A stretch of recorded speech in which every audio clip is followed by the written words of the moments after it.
हमारे कोई सद्गुण, कोई निकुंज उपासना, कोई राधा प्रेम किंचित मात्र नहीं था, तब हम पे कृपा हुई है। अब तो अपने चरण शरण में, अब तो अपने घर में, अब तो अपनी प्रेम पंक्ति में हमें बैठाल दिया गया है। अब हमें चिंता नहीं करनी, अब हमें चिंतन करना है। हमारे हृदय में ये विश्वास हो जाना चाहिए कि मुझ अनाधिकारी के किसी भी साधन को देखकर नहीं घसीटा गया है, अपनी कृपा से मुझे लाडली लाल ने घसीटा है, तो अब वो मुझे इस माया के प्रवाह में बहने नहीं देंगे। पर हमको अब इस कृपा का अनादर भी नहीं करना है। कृपा का अनादर है मनमानी आचरण करना, आज्ञा के अनुसार ना चल पाना। पूज्यपाद श्री उड़िया बाबा जी महाराज कह रहे हैं कि हम समस्त ब्रह्म ऋषियों का, समस्त शास्त्रों का, समस्त भक्तों का निश्चय एक शब्द में बता रहे हैं। समस्त शास्त्रों का, ब्रह्म ऋषियों का, महर्षियों का, भक्तजनों का निश्चय एक शब्द में बता रहे हैं कि भगवत चिंतन निरंतर यही विधि है और जगत चिंतन ना होने पावे यही निषेध है। इतना है सार बात। हर क्षण हमारा प्रियालाल का चिंतन ही विधि है, इसके अलावा सब निषेध है। जगत में पूरा ब्रह्मांड सब आ गया, प्रियालाल को छोड़कर और कुछ हमारा चिंतन हो ये भारी निषेध है। उपासक समझ नहीं रहा है। चिंतन छोड़कर के तुम्हारा जो समय बर्बाद होता है, तुम उसकी कीमत जानते हो? वो तब पता चलेगी जब ऑक्सीजन लगता है कि श्वास कितनी कीमती है। एक श्वास लेने के लिए प्राण व्याकुल होने लगते हैं। तुम आराम से श्वास ले रहे हो, व्यर्थ में जा रही श्वासें। अरे भाई, अंतिम समय किस समय है हमें पता नहीं, और अगली योनि कौन मिलेगी ये भी पता नहीं। तो अब हमको अपने चिंतन को संभालना है। संपूर्ण ऋषियों का, शास्त्रों का, महात्माओं का, भक्तों का एक सार शब्द है, आराध्य देव का चिंतन ही विधि है और सब निषेध है। जगत का चिंतन निषेध है। जब साधक उपासक जगत चिंतन का परिणाम ये जो देह है, अशांति है, चिंता है, दुख है, जगत चिंतन का परिणाम ये देह है, बार बार बदलेगी अगर जगत चिंतन में रहोगे। चिंता, शोक सब इसी से ग्रसित है। देखो, जब हमसे अपराध बनते हैं, पाप बनते हैं, तो बाहरी दंड जो मिलता है, अंदर दंड मिलने लगता है। निगेटिव विचार, नकारात्मक सोच मार देती है आदमी को। आप लोग समझिए, आपके पाप को कोई नहीं जानता, तो ये मत समझो कि हम आगे बढ़ते चले जाएं पाप मार्ग में। नहीं, उसका दंड विधान जो बाहरी होगा वो तो होगा ही। शरीर ने पाप किया है तो दंड मिलेगा, पर मुखिया मन ने पेशकार बनकर बुद्धि से स्वीकृति करा ली तो दोनों को दंड मिलेगा, बुद्धि को भी और मन को भी। क्या दंड मिलेगा? वो पाप नकारात्मक सोच, नास्तिकता पैदा कर देगा, निगेटिव विचार पैदा कर देगा। मार दिया। अनंत जन्मों में हमको आज मनुष्य जन्म मिलकर के भगवत प्राप्ति का अवसर मिला था। नकारात्मक, नास्तिकता, ये दोनों बराबर उसको पीड़ा पहुंचाएंगी। हमारी कामना नहीं पूर्ण की तो हम भगवान को गालियां देने लगे, भगवान के विरुद्ध। ये क्या है? क्या है? तुमने कभी बैठकर अपनी स्थिति की तरफ विचार किया कि हम किधर जा रहे हैं? कम से कम हम गलत हैं पर सत्य को स्वीकार कर रहे हैं, तो निकलने का तो रास्ता है। आपने तो निकलने का ही रास्ता बंद कर दिया नास्तिकता ला करके। कम से कम हम गलत हैं पर हम सकारात्मक सोच के द्वारा अपनी गलती को सुधार तो सकते हैं। आपने नकारात्मक सोच के द्वारा अपना नाश प्रारंभ कर लिया। बहुत ध्यान देने योग्य विषय है। और कोई दंड दे या ना दे, बैठे बैठे नकारात्मक सोच आपको जलाती रहेगी। जगत चिंतन का परिणाम ये देह है, चिंता है, शोक है, भय है, नकारात्मक चिंतन। भगवत चिंतन करने से देह मिलेगा दिव्य, जिसका काल भी विनाश नहीं कर सकता, उसे भाव दे कहते हैं। और सदैव निश्चिंतता, निर्भयता, निःशोकता, परमानंद, इसकी बाढ़ आएगी। यही तो चाह रहे हैं ये, और दिशा पकड़ रहे हैं जगत चिंतन की, जगत भोगों की। इसलिए हम तुम्हें सबका निष्कर्ष बताते हैं, बस तुम नाम की रट लगा दो। कलियुग करम न धर्म विवेकु, राम नाम अवलंबने को। पूज्य बाबा कह रहे कलिकाल है और साधन सिद्ध होना बहुत कठिन है। एकमात्र नाम का सहारा ले लो, निरंतर नाम जप करो। जो जितना अधिक नाम जप करेगा उसे उतनी अधिक भागवतिक शक्ति प्राप्त होगी। ध्यान दीजिए, जो जितना अधिक नाम जप करेगा उसे उतनी ही अधिक भागवतिक शक्ति प्राप्त होगी। जितनी अधिक भागवतिक शक्ति प्राप्त होगी उतने अधिक निर्विकार होते जाओगे। बहुत पॉइंट की बात है। सब कहते हैं हमें ये विकार, ये विकार, ये रोने की, घिघियाने की जरूरत नहीं है, ताकतवर बनने की जरूरत है। ताकत है भगवान नाम जप। फिर सुनो, जो जितना अधिक नाम जप करेगा उसे उतनी अधिक भागवतिक शक्ति प्राप्त होगी।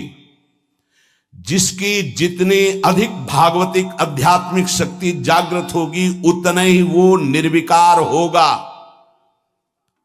जिस व्यक्ति को गुरुदेव ने जो मंत्र, जो नाम दिया है, उस एक मंत्र, एक नाम को बहुत काल तक जप का अभ्यास बनाओ।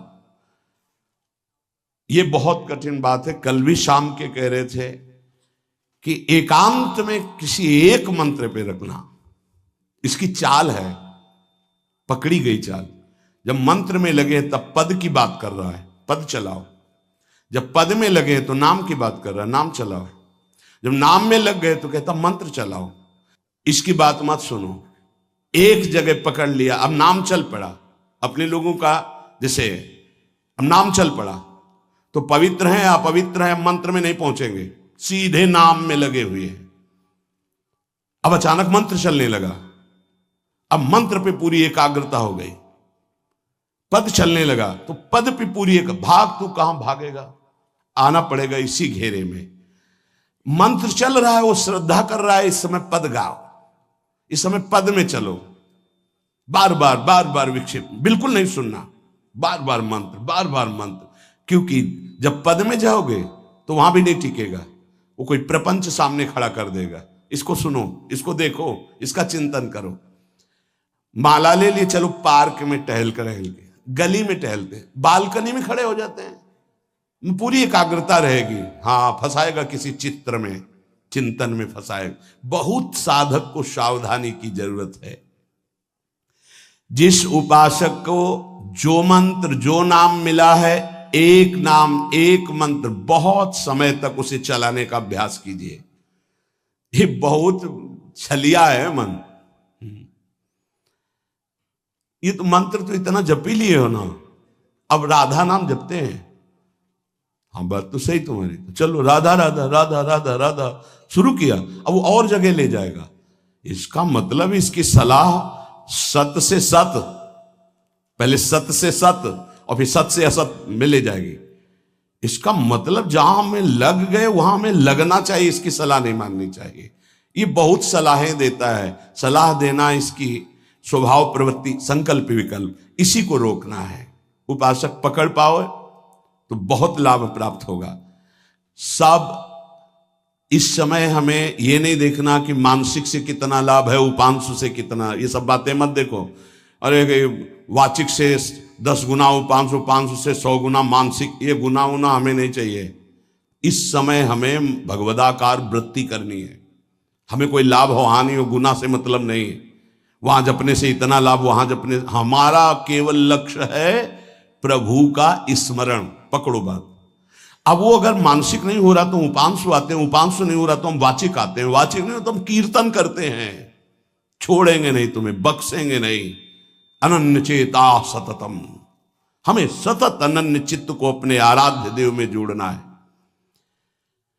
जिस उपासक में भोगों की त्याग वृत्ति अधिक है वो बहुत जल्दी सिद्ध होता है। पकड़ो, जो पुरुषार्थ तो करता है पर साथ में भोगों को भी भोगता है, उसकी आसक्ति भजन में नहीं हो पाती, वो आगे नहीं बढ़ पाएगा जब तक वो अपनी वृत्ति को सुधारेगा नहीं।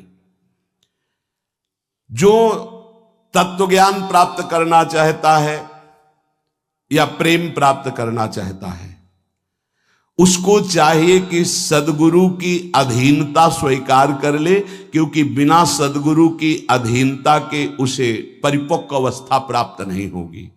जो सदगुरु बतावें, नियम दे, उनका अक्षरशः पालन करे। जब सदगुरु की कृपा से अधिक जप होने लगता है तो शरीर के परमाणु नामाकार मंत्राकार हो जाते हैं। जैसे आपको सत्संग में याद हो बताया कि पूज्य बाबा श्रीधर जी के जब चरण चापने 8 बजे रात्रि के जाते थे तो चरण स्पर्श करते ही ऐसा लगता मशीन फिट हो गई हृदय में, मंत्र ऐसे चलने लगता। तो अधिक समय बाबा की समीपता में बिताने की कोशिश करते, पर वो जब एकदम भाव में डूब जाते तो अपने लोग छोड़ के चल देते थे, विक्षेप ना पहुंचे उनको। बड़ी उत्तम अवस्था पूज्य बाबा की, बड़ी उत्तम अवस्था। भजन और दैन्यता ये 2 जीवन में उनके बहुत जोर की थी। कहीं कोई किसी भी तरह का अभिमान नहीं, दैन्यता की मूर्ति। और भजन के तो इतने भूखे कि रात दिन करने पर जो वैष्णव जाए उससे यही भिक्षा मांगते थे, राधा रानी से प्रार्थना कर दो कि थोड़ा भजन बन जाए। यहां थोड़ा भी भजन नहीं बनता और हम कहते हैं भजनानंदी, और वो भजनानंदी और वो कह रहे हैं कि थोड़ा भजन बन जाए। क्या भजन से प्रीति है उनकी। अधिक जप करने से शरीर के परमाणु मंत्राकार नामाकार हो जाते हैं। बड़ा प्रभाव है महापुरुषों के स्पर्श का। जीवन भर के लिए बात समझ में आ गई कि महापुरुषों का शरीर पांच भौतिक नहीं होता, वो दिखाई देता है भजन और लीला चिंतन के प्रभाव से दिव्य लीला में हो जाता है। अधिक जप करने से शरीर के परमाणु मंत्राकार हो जाते हैं, नामाकार हो जाते हैं। सच्ची हम जीते ही उनकी चरण रज से, उच्छिष्टामृत से, उनकी करुणा कृपा से ही हमारा जीवन है, चाहे परमार्थ में चाहे स्वार्थ में, गुरुदेव की कृपा से ही। जो नाम है इसमें सूचि असुचि, पवित्रता पवित्रता, समय कुसमय, स्थान कुस्थान, इसका कोई विचार नहीं। लेकिन मंत्र में इसका विचार। मंत्र नहीं चला सकते कि शौचालय में बैठे मंत्र जप रहे हो, या आप लघु शंका करते हुए मंत्र जप रहे हो, या आप शौचालय लघु शंका से निवृत्त होकर पवित्र नहीं हुए, वही कपड़े जो शौच में वही नहीं, ऐसे नहीं। फिर आपकी बुद्धि विकारग्रस्त हो जाएगी। ये महापुरुषों के निर्णय है। जो नाम जप करता है, भगवान नाम कीर्तन करता है, तो उसमें निश्चित भाव जागरण होता है। पर हमारी प्रार्थना है, निवेदन है, पूज्य बाबा कह रहे, असलियत में जब तक तुम्हारे अंदर कोई भाव तुम्हें बेशुद्ध न कर दे तब तक कोई नाटक मत करना। अरे बड़े भावुक हैं भाई, ऐसे से ऐसा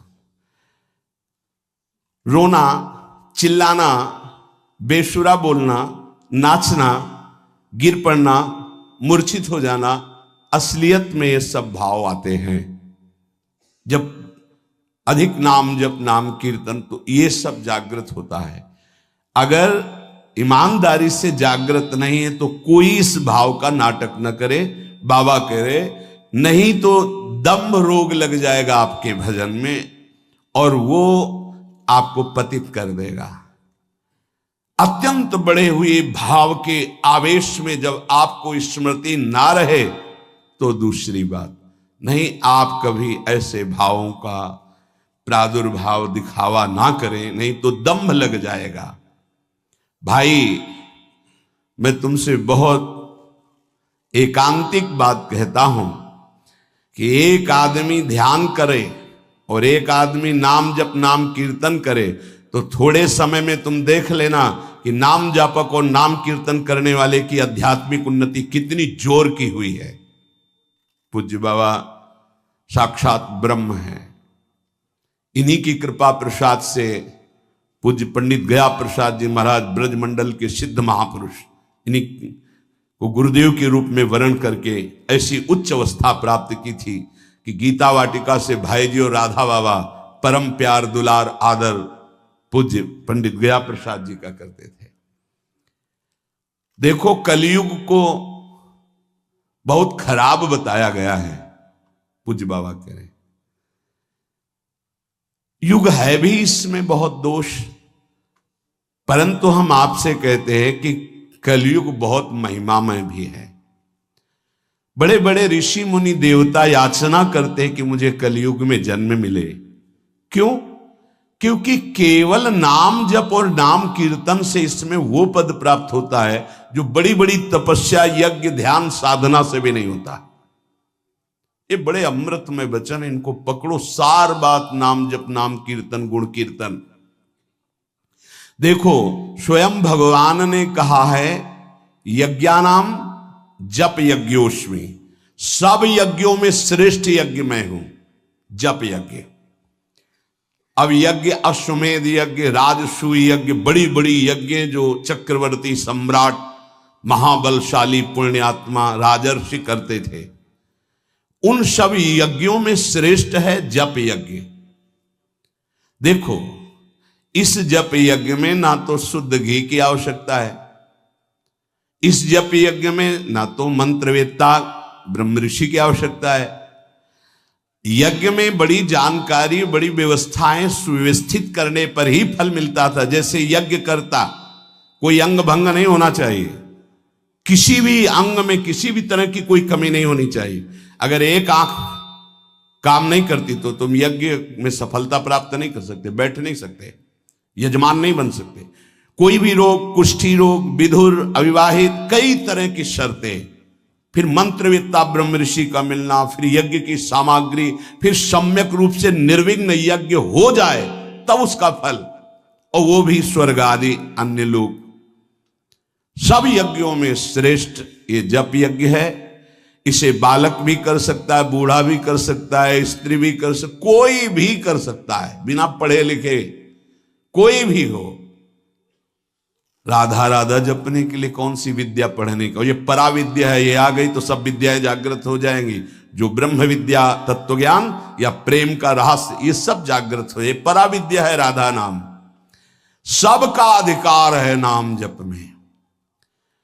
मैं अपना अनुभव कहता हूं, पूज्य पादुड़िया बाबा जी का अनुभव, केवल नाम जप और जितेंद्रियता से सब कुछ प्राप्त हो जाएगा। पूज्य भाई जी का मैं अपना प्रथम और अंतिम अनुभव कहता हूं कि एक नाम जप का तुम नियम लो, निर्वाह करेंगे भगवान, और तुम्हें निश्चित भगवत प्राप्ति होगी। भाई जी का अनुभव। पूज्य पाद उड़िया बाबा, मैं अपना अनुभव कहता हूं कि नाम जप और जितेंद्रियता से सब कुछ हो जाएगा। जितेंद्रियता बाद में बोली है, बहुत सही। नाम जप तुम करो, जितेंद्रियता नाम जप प्रदान करेगा। पीछे ध्यान दीजिए, अभी सत्संग में कहा गया, जो जितना अधिक नाम जप करेगा उसमें उतनी अधिक भागवतिक शक्ति आएगी, जिसमें जितनी अधिक भागवतिक शक्ति आएगी वो उतने निर्विकार होता जाएगा। समझ रहे? नाम जप और जितेंद्रियता से सब कुछ हो जाएगा। तत्व ज्ञान प्रेम ये कलयुगी जीवों की समझ में आने वाला नहीं। नाम जप करो, तत्व ज्ञान भी हो जाएगा, प्रेम भी प्राप्त हो जाएगा। क्योंकि नाम जप से बहुत जल्दी हृदय पवित्र होता है, और पवित्र हृदय में तत्व ज्ञान और प्रेम प्रकाशित होता है। सबसे कठिन चीज, सबसे कठिन साधना बाबा क्या है? नाम जप। बुद्धि को पावन करने वाला, मन को शांत करने वाला, भगवत प्राप्ति कराने में समर्थ है नाम जप, मंत्र जप। बहुत अच्छा उपासक हो जाएगा जो नाम जप मंत्र में अपनी आसक्ति कर ले। जिस दिन हमारी नाम जप में आसक्ति हो गई, उसी दिन कोई भी पद दुर्लभ नहीं रहेगा, सब प्राप्त हो जाएगा। देखो जी ऐसो राम नाम रस खान, मूर्ख या को मरम न जाने, या को पीवे चतुर सुजान। कोई चतुर सुजान नाम को पकड़ पाता है। पायो नाम चारु चिंतामणि, उर करते न खसई हो, अबलो नसानी अब ना नसई हो। चारु चिंतामणि जो भगवान नाम कीर्तन में मस्त रहते हैं, नाम जप में मस्त रहते हैं, मेरी दृष्टि में वे ही सर्वोत्तम साधक हैं। इसी से ज्ञान, वैराग्य, भक्ति सब प्राप्त हो जाएगी। बस तुम अपने चित्त से इसका चिंतन करो। एक नियम ले लो,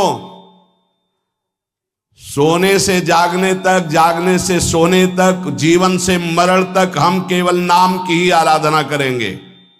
बस देहनाश पर्यंत तत्परता पूर्वक बिना फल देखे कि क्या फल मिल रहा है, तुम निश्चिंत होकर केवल नाम का अभ्यास करो। तुम्हें पुरुषार्थ और करने की जरूरत, सब कुछ प्राप्त हो जाएगा। अब जैसे कोई कह दे कि तुम्हें कोई और कर्म करने की जरूरत नहीं, यहां ध्यान दीजिए, यहां आंतरिक साधना की बात हो रही है। भाई तुम गृहस्थ हो, व्यापार करो, किसानी करो, नाम चलाओ, एक एक फावड़े में नाम चलाओ। ग्राहक से बात कर रहे हैं, भगवान का स्वरूप मानकर बात की, इसके बाद खाली समय में नाम जप कर रहे हैं। विद्यार्थी हैं, अपनी स्कूल का कार्य किया, शेष समय जितना जो हम समय बर्बाद करते हैं उसमें नाम जप कर लिया, महान बुद्धिमान हो जाएगा वो। बोले हम विद्यार्थी हैं, हमारे पास समय नहीं। भाई तुम विद्या अध्ययन 24 घंटे करते हो, 8 घंटे हमने तुम्हें नींद के दे दिए, 8 घंटे। और अगर आप 2 घंटे जो इधर खेल कूद में, उद्दंडता में, उनको नाम जप में लगा दो, एक महान पुरुष बन जाओगे।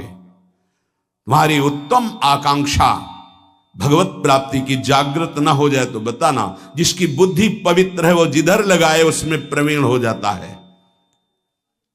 नाम जप के लिए सब, हम गृहस्थ हैं, हमारे पास समय, हम विद्यार्थी, हम व्यापारी। भाई ये कितने दिन रहेगा व्यापार, कितने दिन रहेगी ये विद्या, कितने दिन रहेगा तुम्हारा ये धन वैभव ऐश्वर्य। अंतिम में ये नाश का खेल यहां अवश्य होता है। इसका नाम ही मृत्यु लोक है।